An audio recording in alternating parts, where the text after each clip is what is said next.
Madam Chairman, I rise to support the railway budget.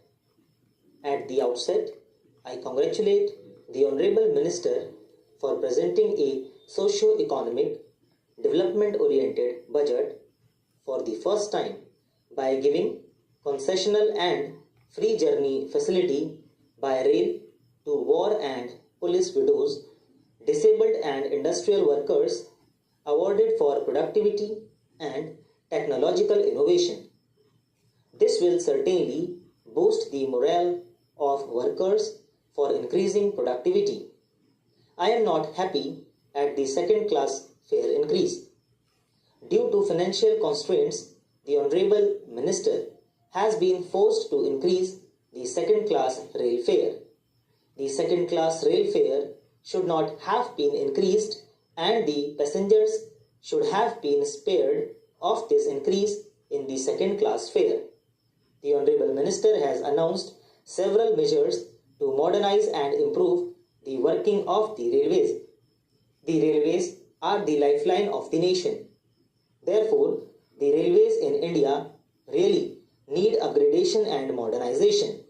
We are lagging behind in modern rail facilities when compared to the advanced countries. I am glad that the Honorable Minister has laid emphasis on the modernization of the railways. Adequate funds should be provided to implement modernization programs. The Indian Railways have made distinct improvements during the first 3 years of the 7th plan.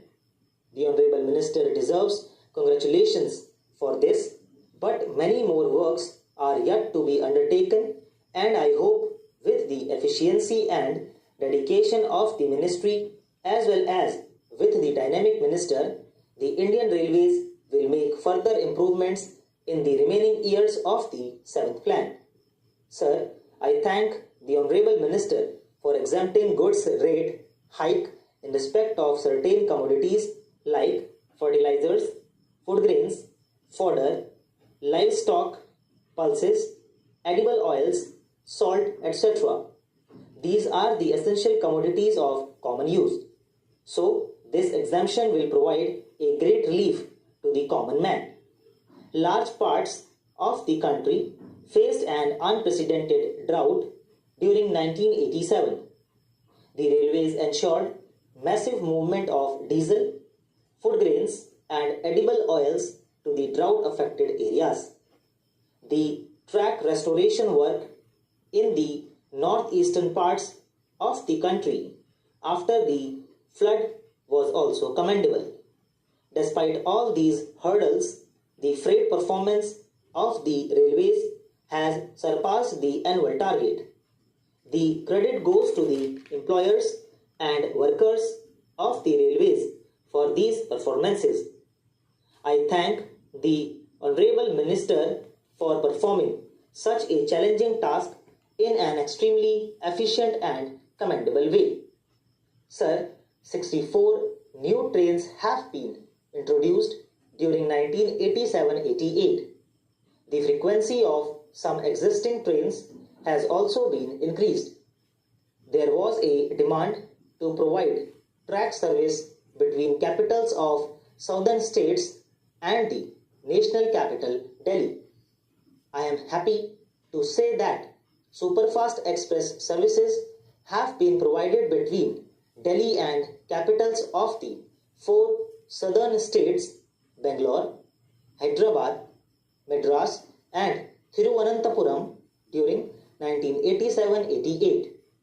The Minister has given a list of some new trains proposed to be introduced from 1st May 1988.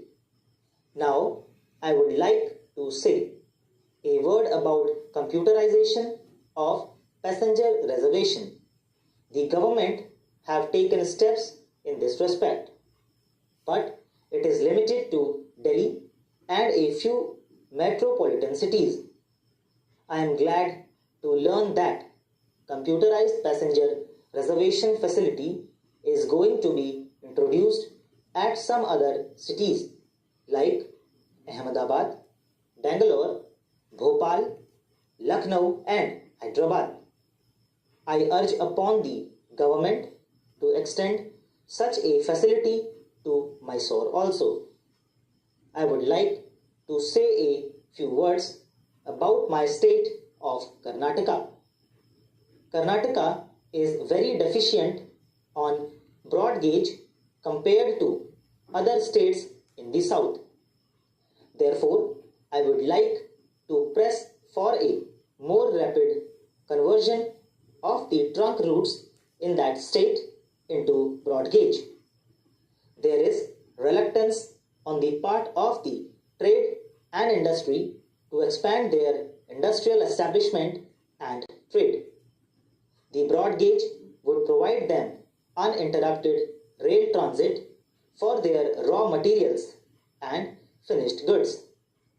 The conversion of Bangalore-Mysore railway line into broad gauge was sanctioned during 1979. The estimated cost of the project was rupees 26 crores. Now it has further gone up. The amount spent on this project is about 6 crores of rupees only. The budget provision made for this project is 1985-86 and 1986-87 was very inadequate. Therefore, I would like to request the Honorable Minister to provide sufficient funds for this conversion project so that it can be completed by the end of the 7th plan. I would like to say here that the people of Karnataka feel neglected as adequate funds are not allocated to the various projects. The people of Karnataka have been demanding for a separate southwestern railway zone. Recently, there was an agitation over this issue. This is a genuine demand of the people of Karnataka, which they have been pressing for long. The government of India should take immediate steps to set up a separate southwestern railway zone with Bangalore as its headquarters. तो दोस्तों इसी के साथ आज की